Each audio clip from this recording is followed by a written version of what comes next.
Viva Maria Imaculada! Eu sou o Fábio de Jesus por Maria e esse é o canal Subindo a Montanha.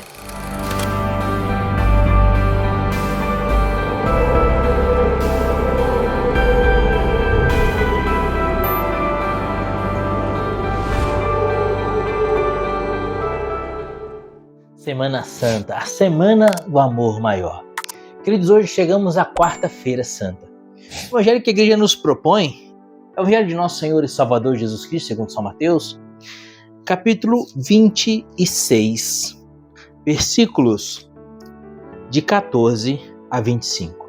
Abra o seu coração, há uma mensagem do céu para você.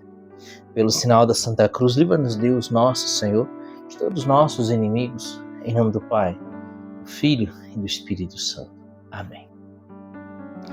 Então Judas, um dos 12, foi ter com os príncipes dos sacerdotes e perguntou-lhes: que quereis dar-me e eu vô-lo entregarei? Ajustaram com ele 30 moedas de prata e desde aquele instante procurava uma ocasião favorável para entregar Jesus. No primeiro dia dos ázimos, os discípulos aproximaram-se de Jesus e perguntaram-lhe: onde queres que preparemos a ceia pascal? Respondeu-lhes Jesus: ide à cidade, à casa de um tal, e diz-lhe: o mestre manda dizer-te, meu tempo está próximo. É em tua casa que celebrarei a Páscoa com meus discípulos. Os discípulos fizeram o que Jesus tinha ordenado e prepararam a Páscoa. Ao declinar da tarde, pôs-se Jesus à mesa com os 12 discípulos.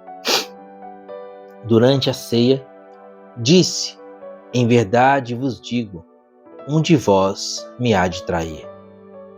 Com profunda aflição, cada um começou a perguntar: sou eu, Senhor?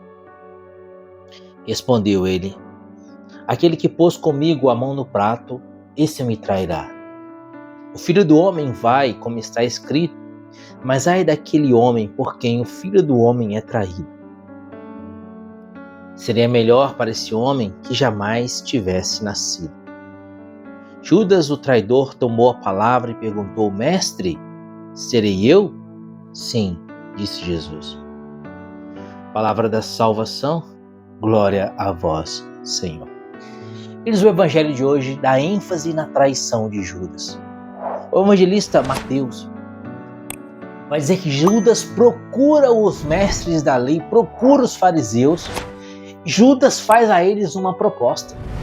O que eles dariam a Judas em troca de entregar Jesus? Queridos, não são os fariseus e os mestres da lei que tentam assediar Judas.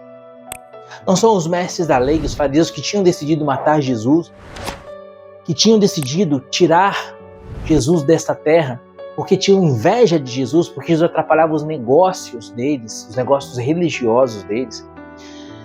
Os mestres da lei e os fariseus arrecadavam muito dinheiro, cambiando no templo de Jerusalém, porque no templo a única moeda que podia ser oferecida era a moeda sagrada.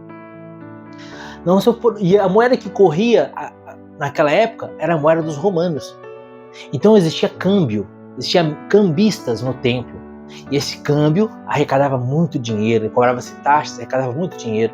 Para se oferecer um animal no templo, em santo sacrifício, era preciso ser um cordeiro sem defeito, macho. E para conseguir um cordeiro sem defeito e macho, era difícil. Então se vendia esse cordeiro no templo, e os mestres da lei, os fariseus, o vendiam e ganhavam muito dinheiro com isso. E assim por diante. Eles haviam feito da religião a sua profissão, haviam feito da religião o seu negócio. E aqueles que seguiam Jesus paravam de frequentar o templo, porque os próprios fariseus e mestres da lei proibiram os discípulos de Jesus de frequentar o templo. Assim as coisas, os negócios dos fariseus, os negócios dos mestres da lei iam de mal a pior. Somado a isso, essa questão de avareza dos mestres da lei, vinha a questão da soberba. Jesus era mais sábio que eles. Só que Jesus não tinha frequentado a escola de Gamaliel, a exemplo de São Paulo. Jesus não tinha estudado em escola farisaica nenhuma. E isso era uma grande ofensa para eles. Eles que passaram a vida toda debruçados sobre a Torá, estavam diante de um jovem de 33 anos que tinha uma sabedoria incompreensível a eles, insondável a ele, imperscrutável a eles. Uma sabedoria tal que todas as vezes que eles lançavam uma armadilha a Jesus, Jesus se sobrepunha com sabedoria extrema a essa armadilha que eles lançavam. E assim, os mestres da lei passaram a gerar um ódio tão grande a Jesus, motivado pela inveja, motivado pelo orgulho ferido, motivado pela avareza, e decidiram matar Jesus. E eles não tiveram nem sequer o trabalho de planejar a morte de Jesus, porque Judas foi a eles e perguntou: o que vocês querem me dar em troca de Jesus? Que terrível, não é? Judas vai com as suas próprias pernas oferecer Jesus. Os mestres da lei acertam com ele 30 moedas, o valor de um escravo. O valor de um escravo, de comprar um escravo. Queridos, a traição de Judas se repete a cada dia ao longo dos séculos. Muitas vezes eu traí Jesus como Judas. O que é essa traição hoje, século 21? E o que é essa traição ao longo de todos os séculos? Nós batizados fizemos um compromisso de renunciar a Satanás e de servir e de aderir a Deus. São os votos batismais. Votos batismais que são renovados na missa de Páscoa. Cada vez que nós pecamos e cometemos um pecado mortal, estamos traindo Jesus como Judas o fez. E assim como Judas, com suas próprias pernas, foi procurar os mestres da lei para vender Jesus, para trair Jesus, muitas vezes nós vamos com as nossas próprias pernas, ou seja, conscientemente, nós buscamos o pecado mortal. Conscientemente. Cada pecado mortal é uma traição a Jesus. Versículo 22. Com profunda aflição, cada um começou a perguntar: sou eu? Respondeu ele, aquele que pôs comigo a mão no prato. Esse me trairá. O filho do homem vai, como dele está escrito, mas ai daquele homem por quem o filho do homem é traído. Seria melhor para esse homem que jamais tivesse nascido. Essas palavras de Jesus são aplicadas em cada ser humano que comete um pecado mortal. É melhor nem ter nascido do que cometer um pecado mortal. Queridos, nós não temos a dimensão espiritual do que é o pecado contra os 10 mandamentos. Imagine você os piores torturadores. Imagine você um homem sendo torturado pelos piores torturadores. Imagine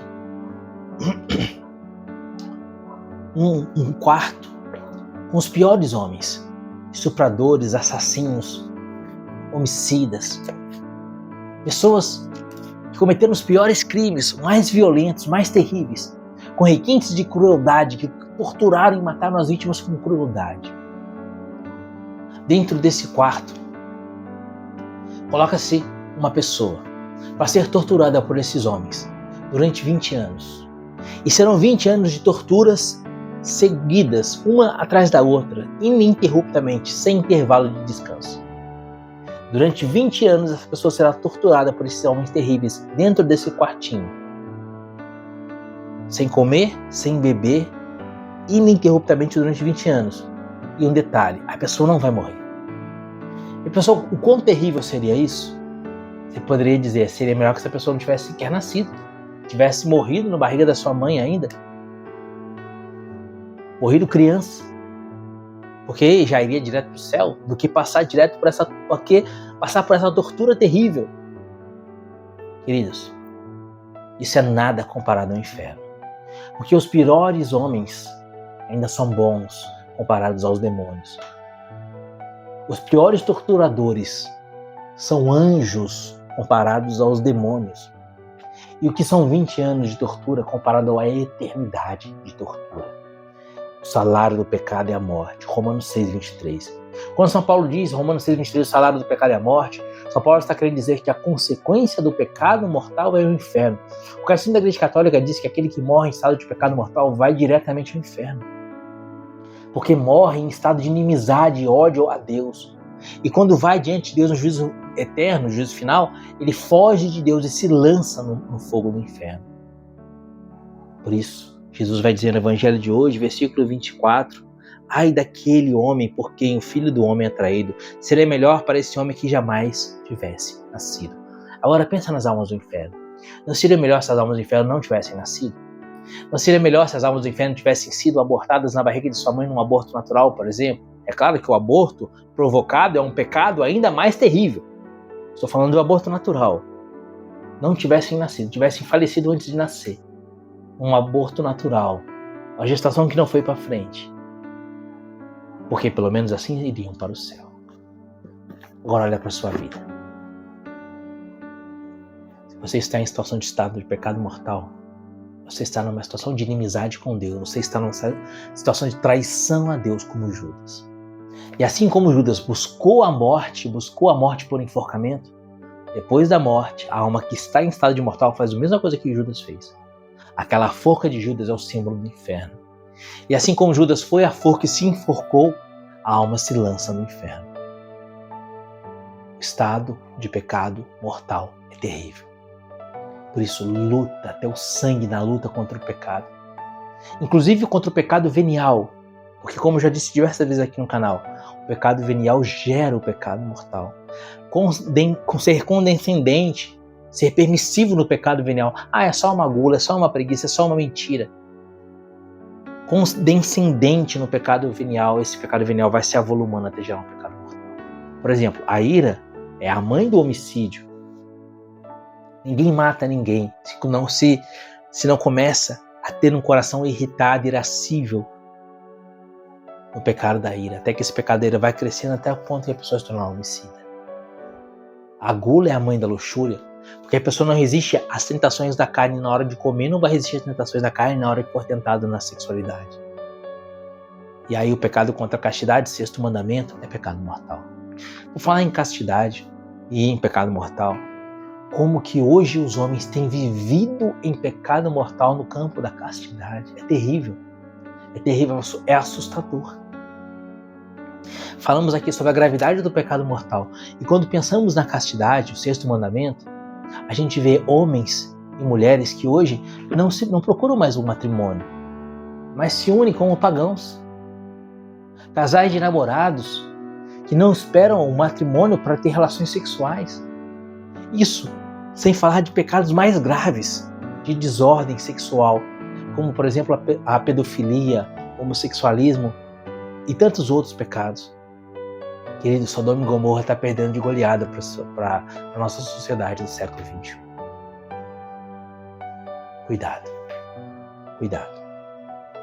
Se você está em estado de pecado mortal, esse vídeo é um convite para você se converter. Lembre-se de São Pedro, que negou Jesus, se arrependeu, chorou amargamente e se converteu. E se tornou um grande apóstolo, o primeiro Papa, chefe de todos os apóstolos, São Pedro, a quem Deus deu a chave do céu e disse: o que ligares na terra será ligado no céu, o que desligares na terra será desligado do céu. São Pedro, sobre quem Deus fundou a sua igreja. Mateus capítulo 16, versículo 18. Pedro, tu as pedras, sobre essa pedra edificaria a minha igreja, as portas do inferno não prevalecerão contra ela. Converte-se, convertei-vos e crede no Evangelho. Essa frase que foi amplamente falada durante a Quaresma, mais uma vez precisa ressoar no nosso coração. Portanto, se arrepende dos seus pecados. Pega uma lista, um papel, escreve uma lista com todos os seus pecados. Não oculte pecado algum. Porque se a gente oculta algum pecado, a gente esconde deliberadamente um pecado do Padre, cometemos o pecado do sacrilégio. Escreve ali uma lista com todos os seus pecados.